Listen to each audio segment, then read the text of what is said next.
Praise the lord. దేవునికి స్తోత్రం. ప్రభునామంలో అందరికీ శుభములు. గత శుక్రవారం గ్లిమ్స్ ఆఫ్ గ్లోరీ అనే మా ఛానల్ నుండి కీర్తనల గ్రంథం 37వ అధ్యాయం 21 నుండి 30 వరకు ధ్యానించుకున్నాము. నేటి వాక్య భాగం కీర్తనల గ్రంథం 37వ అధ్యాయం 31 నుండి 40 వరకు యెహోవా కొరకు కనిపెట్టుకొనుము అనే అంశమును ధ్యానిద్దాము. కీర్తన 37, 31, 32. వారి దేవుని ధర్మశాస్త్రము వారి హృదయంలోనున్నది, వారి అడుగులు జారవు. భక్తిహీనులు నీతిమంతుల కొరకు పొంచియుండి వారిని చంపచూతురు. నీతిమంతులు దేవుని ధర్మశాస్త్రము హృదయంలో భద్రపరుచుకొని ప్రతి అడుగులో దేవుని వాక్యాన్ని ఆధారం చేసుకుంటారు. దేవుని వాక్యమును వారి జీవితంలో ఒక భాగంగా చేసుకొని విశ్వాసములో స్థిరులుగా ఉంటారు. వారి అడుగులు జారకుండా క్రీస్తు అనే బండ మీద పునాది వేసుకుంటారు. దేవుడు వారిని చేయి పట్టుకొని యథార్థ మార్గంలో నడిపిస్తాడు. భక్తిహీనులు దేవుని విసర్జించి మరచిపోతారు. వారి గృహము దుర్మార్గత, లంచగొండితనముతోనూ దుష్టత్వము, దోపుతోనూ నిండి ఉంటుంది. వారి క్షేమము వారి చేతిలో ఉండదు. వారి గుడారము అగ్నితో కాల్చివేయబడునని, వారి దీపం ఆరిపోవునని వాక్యము సెలవిస్తుంది. వారికి నీతి గిట్టదు. దేవుని భయము వారికి బొత్తిగా లేనందున నీతిమంతుల కొరకు పొంచి ఉంటారు. వారి మార్గ మధ్యములో ఉరులు వడ్డి వలలు పన్నుతారు. నీతిమంతులు వాటి నుండి తప్పింపబడి జీవ మార్గములో పయనిస్తారు. నీతిమంతుల కొరకు వడ్డిన వలలలో వారే చిక్కుకొని పడిపోవదురు. సామెతలు 14:32. అపాయము రాగా భక్తిహీనుడు నశించును, మరణకాలమందు నీతిమంతునికి ఆశ్రయము కలదు. కీర్తన 37, 33, 34. వారి చేతికి యెహోవా నీతిమంతులను అప్పగింపడు. వారు విమర్శకు వచ్చినప్పుడు ఆయన వారిని దోషులుగా ఎంచడు. యెహోవా కొరకు కనిపెట్టుకుని ఉండము, ఆయన మార్గమును అనుసరించము, భూమిని స్వతంత్రించుకున్నట్లు ఆయన నిన్ను హెచ్చించును. భక్తిహీనులు నిర్మూలం కాగా నీవు చూచెదవు. భక్తిహీనుల చేతిలో నుండి, బలత్కారుల మోసపు చర్యల నుండి దేవుడు నీతిమంతులను ఆయన తన కుడి చేత రక్షిస్తాడు. కీర్తన 17:7. నీ శరణుదొచ్చిన వారిని వారి మీదికి లేచి వారి చేతిలో నుండి నీ కుడి చేత రక్షించువాడా అని దావీదు దేవుని ప్రార్థిస్తున్నాడు. నీతిమంతులు వారి పనులలోనూ ప్రయత్నాలలోనూ దేవుని మీద ఆధారపడి దేవుని ఉద్దేశములను గ్రహించే వరకు ఆయన కొరకు కనిపెట్టి ప్రార్థన చేస్తారు. ఆయన చూపిన మార్గమును అనుసరించి యథార్థంగా నడుచుకుంటారు. తగిన సమయంలో దేవుని చేత హెచ్చింపబడతారు. వారు స్థిరులుగా భూమిని స్వతంత్రించుకుంటారు. మనుషుల చేత ఘనత పొందిన అది అస్థిరమే.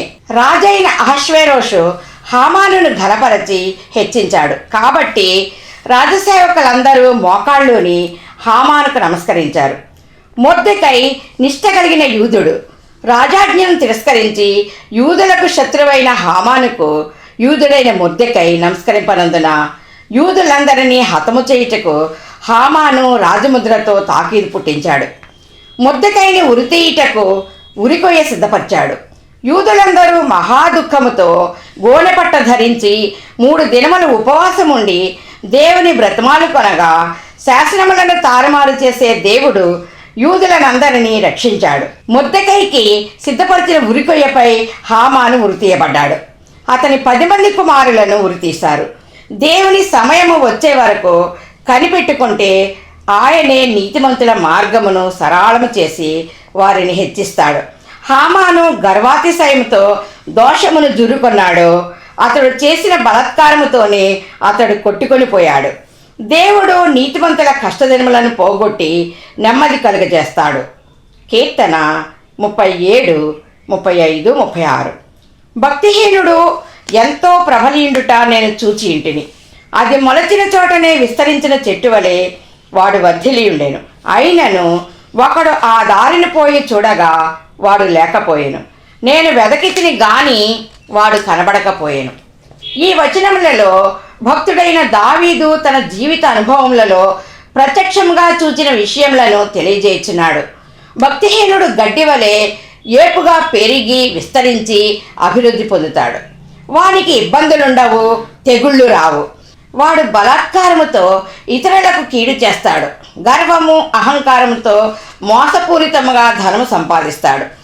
దేవుని ధిక్కరించి చెడుతనం చేస్తాడు. నీతి న్యాయాలను అపహాస్యం చేస్తాడు. వాని క్రియలకు ప్రతిఫలంగా దేవుని ఉగ్రత ఆయన దినము వచ్చినప్పుడు కీడులో చిక్కుకుంటాడు. ఒకడు ఆ దారిని పోయి చూడగా ఎంత వెతికినా వాడు లేకపోయాను. వారి నివాసములు నిర్మూలించబడి ఎంత జాగ్రత్తగా పరిశీలించినా వాడు కనబడడు. కీషు కుమారుడైన సౌలు రాజు గర్వముతో యెహోవాకు అవిధేయుడై త్రోసివేయబడ్డాడు. యెహోవా దావీదును కోరుకున్నాడు. నాట నుండి సౌలు దావీదును చంపుటకు పొంచి ఉన్నాడు. దేవుడు సౌలు బారి నుండి దావీదు ప్రాణాన్ని కాపాడి రక్షించేవాడు. ఇశ్రాయేలుపై ఫిలిష్తీయులు చేసిన యుద్ధములో సౌలు రాజు అతని 3 కుమారులు మరణించారు. దేవుడు నీతిమంతుల కష్టదినములను పోగొట్టి నెమ్మది కలుగజేస్తాడు. భక్తిహీనుల అంతమును నీతిమంతులు కన్నులారా చూస్తారని వాక్యం సెలవిస్తుంది. నీతిమంతుడు ఘనత పొంది హెచ్చింపబడుతుంటే భక్తిహీనులు చింతిస్తూ క్షీణించిపోతారు. భక్తిహీనుని ఆశ భంగపరచబడుతుంది. నీతిమంతుల కోరిక ఉత్తమమైనది, అది సంతోషం పుట్టిస్తుంది. నీతిమంతుడు ఆశించినది వారికి దొరుకును. కీర్తన 37, 37, 38. నిర్దోషులను కనిపెట్టుము, యథార్థవంతులను చూడుము. సమాధానపరచు వారి సంతతి నిలుచును గాని ఒక్కడైనను నిలవకుండా అపరాధులు నశించుదురు. భక్తిహీనుల సంతతి నిర్మూలమగును. నీతిమంతులు దేవుని కనుదృష్టిలో నిర్దోషులుగా తీర్చబడతారు. నిర్దోషుల చర్యలను యెహోవా గుర్తించుచున్నాడు. వారు నీతి న్యాయములతో దైవికమైన విలువలను కలిగి దేవుని భయము యథార్థతలతో వాక్యానుసారముగా జీవిస్తారు. వారు దేవుని సన్నిధి సహవాసములో ఆనంద సంతోషములు అనుభవిస్తారు.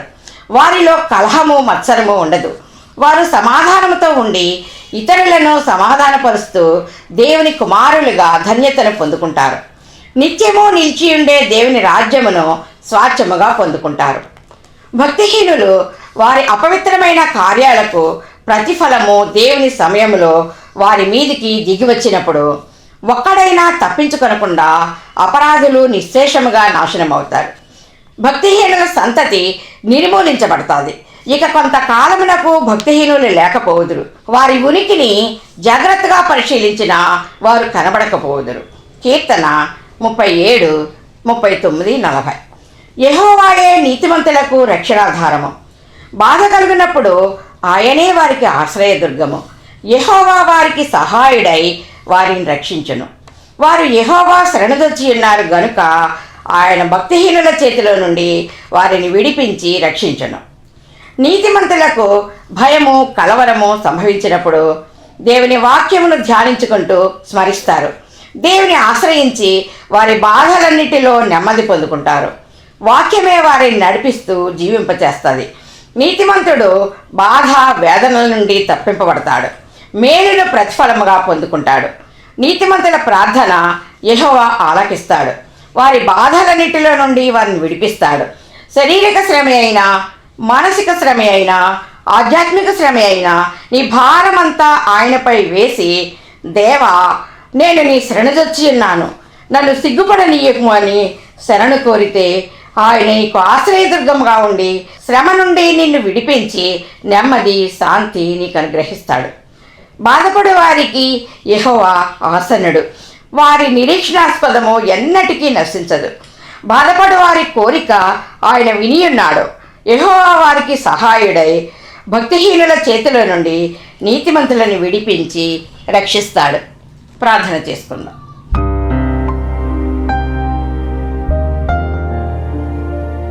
మహాపరిశుద్ధుడైన మా క్రీస్తు యేసు ప్రభువా, నీ నామమునకే స్తుతులు స్తోత్రములు తండ్రి.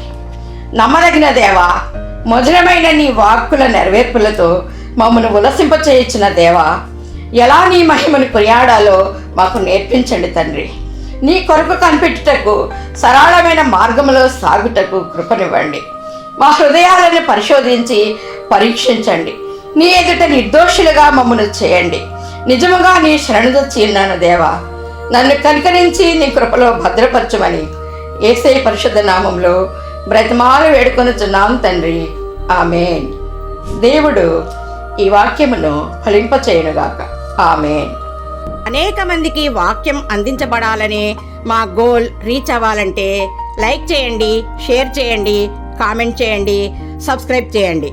మీరు కూడా ఈ చిన్న పరిచర్యలో పాలు పొంది మేలు పొందాలని మా ఆకాంక్ష.